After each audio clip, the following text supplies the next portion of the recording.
নমস্কার, আমার নাম ডক্টর অংশুমান মুখার্জি। আমি একজন পালমোনোলজিস্ট। যে রোগটা নিয়ে আলোচনা করা ভীষণ জরুরি মনে হয়, বাঙালি মাত্রই, বাঙালি কেন, যে কোনো মানুষ মাত্রই আমরা দেখেছি লাংসের ক্যান্সার শুনলেই খুব ভয় পেয়ে যায়। আমি তাদেরকে একটা কথাই বলি যে আমি আরেকটা রোগ আপনাকে দেখিয়ে দেবো, যেটা দেখার পর বোধহয় আপনার ক্যান্সার সম্পর্কে ভয় চলে যাবে। এই রোগটার নাম হচ্ছে ILD, অর্থাৎ ইন্টারস্টিশিয়াল লাং ডিজিজ। সহজ কথায় বলি কি হয়, লাংসের যে ইউনিটগুলো থাকে তাকে বলা হয় অ্যালভিওলাই।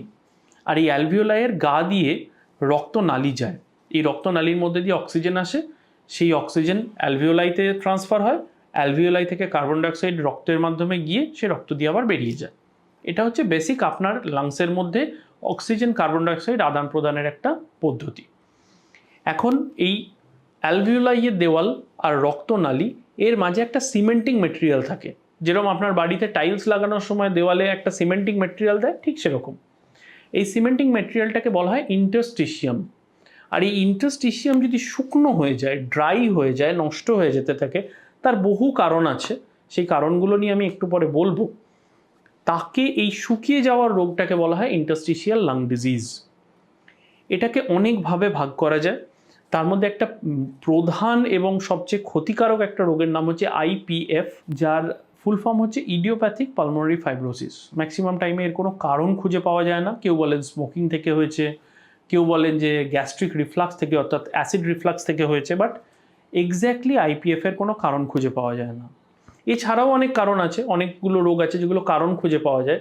যেমন ধরুন স্মোকিং থেকে হতে পারে, গাঁটে ব্যথাজনিত কিছু রোগ থেকে হতে পারে, সার্কয়েডোসিস বলে একটা রোগ হয়, সেখানে শরীরের যে প্রতিরোধ ক্ষমতা সেটা শরীরের এগেনস্টে কাজ করে বলে এই ইন্টারস্টিশিয়াল লাং ডিজিজ হয়। এরকম কিছু ভ্যারাইটি আছে যেখানে কারণ খুঁজে পাওয়া যায়, বাট IPF এর মতো কিছু ভ্যারাইটি আছে যেখানে কোনো কারণ খুঁজে পাওয়া যায় না। পেশেন্ট কী নিয়ে প্রেজেন্ট করে?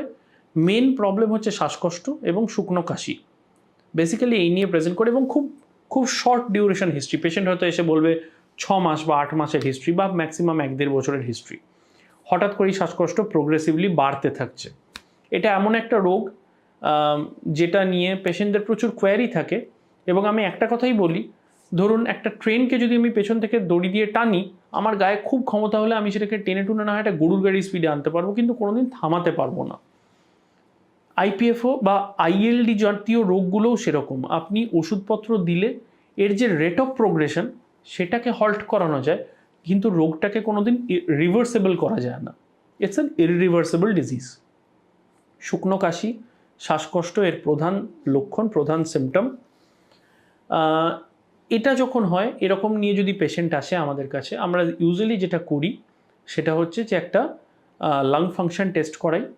তাতে লাং ফাংশন টেস্টের মাধ্যমে আমরা কিছুটা আন্দাজ পাই যে এই পেশেন্টের কী ধরনের লাং প্রবলেম হতে পারে। বাট যেটা মেন ডায়াগনস্টিক কর্নারস্টোন যাকে বলা হয় বা গোল্ড স্ট্যান্ডার্ড অফ ডায়াগনোসিস যাকে বলা হয়, সেটা হচ্ছে কিন্তু একটা HRCT স্ক্যান অফ থোরাক্স বলা হয়। এই HRCT স্ক্যান অফ থোরাক্সের বিভিন্ন রকম মেজারমেন্ট পদ্ধতি আছে এবং সেটা দেখে আমরা ডায়াগনোসিস করি যে কী ধরনের ILD হচ্ছে, অর্থাৎ weather it is IPF or non IPF, সেটা কী ধরনের কী হচ্ছে সেটা বোঝা যায়।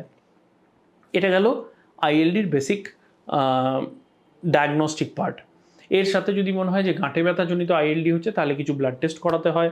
অনেক সময় এর ট্রিটমেন্টের আগে শরীরে ইনফেকশন আছে কিনা সেটা জানার জন্য ব্লাড টেস্ট করতে হয়। এবং কদাচিৎ, আজকের ডেটে সিটি স্ক্যান যে জায়গায় দাঁড়িয়ে আছে, কদাচিৎ এই রোগটার জন্য লাং বায়োপসিও করতে হয়। তো আমি সেই ব্যাপারগুলোতে ডিটেলে আসছি না, বাট পেশেন্টদের জন্য যেটা দরকার, জানা দরকার, এই রোগটার কিন্তু একটা প্রধান ট্রিটমেন্টের মধ্যে পড়ে, সেটা হচ্ছে স্টেরয়েড। এখানে অনেক ক্ষেত্রে স্টেরয়েড দিতে হয় এবং স্টেরয়েডের নাম শুনলেই আপনারা যেটা আঁতকে ওঠেন, এরকম ভয় পাওয়ার কিছু নেই, কারণ স্টেরয়েড এখানে জীবনদায়ী। তার সাথে সাথে আমাদের কাছে গ্লোবালি সারা পৃথিবীতেই খুব অল্প সংখ্যক কিছু ওষুধ আছে যেগুলো এই ফাইব্রোসিস হয়ে যাওয়া অর্থাৎ শুকিয়ে যাওয়ার পদ্ধতিটাকে কিছুটা হলেও হল্ট করতে পারে, বা ধরুন হঠাৎ বাড়াবাড়ি হওয়াটাকে কিছুটা হলেও হল্ট করতে পারে। চিকিৎসা অ্যাকচুয়ালি সারা জীবন চলে, মৃত্যু অবধি চিকিৎসা চলে। সেই চিকিৎসার মধ্যে অক্সিজেনের দরকার পড়তে পারে অনেক সময়, সেই চিকিৎসার মধ্যে পালমোনারি রিহ্যাবিলিটেশনের দরকার পড়তে পারে, সেই চিকিৎসার মধ্যে ভ্যাকসিনেশনের দরকার হয়। এটা একটা এমন রোগ যেটা মানুষকে, অর্থাৎ যে মানুষটি আইএলডিতে ভুগছেন তাকে বেশ কষ্ট দেয়। কেন বলেছিলাম প্রথমে যে এই রোগটা ক্যান্সারের থেকেও ভয়াবহ, কারণ পেশেন্ট অক্সিজেনের জন্য ছটফট করতে থাকে। এই রোগটাকে আমরা সবাই মিলে চেষ্টা করলে প্রতিহত করার মতো একটা অবস্থায় পৌঁছতে পারি, কারণ এর অ্যাওয়ারনেসটা আমাদের মধ্যে খুব কম, পেশেন্টদের মধ্যে। আপনাদের কাছে, আপনাদের রিলেটিভদের মধ্যে, নিজেদের মধ্যে যদি কোনো এরকম পেশেন্ট থাকে বা যদি কোনো এরকম সিমটোম্যাটিক পেশেন্ট থাকে, তাকে দয়া করে দেরি না করে কোনো একজন পালমোলজিস্টের কাছে নিয়ে যান। দরকার হলে একটা সিটি স্ক্যান করান এবং দেখুন এই জাতীয় কোনো রোগ ডেভেলপ করছে কিনা, কারণ এই রোগকে যত আর্লি ডেজে ধরা যাবে তত ভালোভাবে লাং ফাংশনকে আমরা কন্ট্রোল করতে পারবো এবং পেশেন্টের ফিউচার কোয়ালিটি অফ লাইফ তত ভালো হবে। সেজন্য আইএলডি এমন একটা রোগ যেটার ক্ষেত্রে সতর্কতা, যেটার ক্ষেত্রে কিছুটা হলেও নলেজ খুব ইম্পর্ট্যান্ট, এবং এক্ষেত্রে ডাক্তার এবং পেশেন্ট রিলেটিভ তিনজনের যোগাযোগটাও খুব জরুরি। নমস্কার।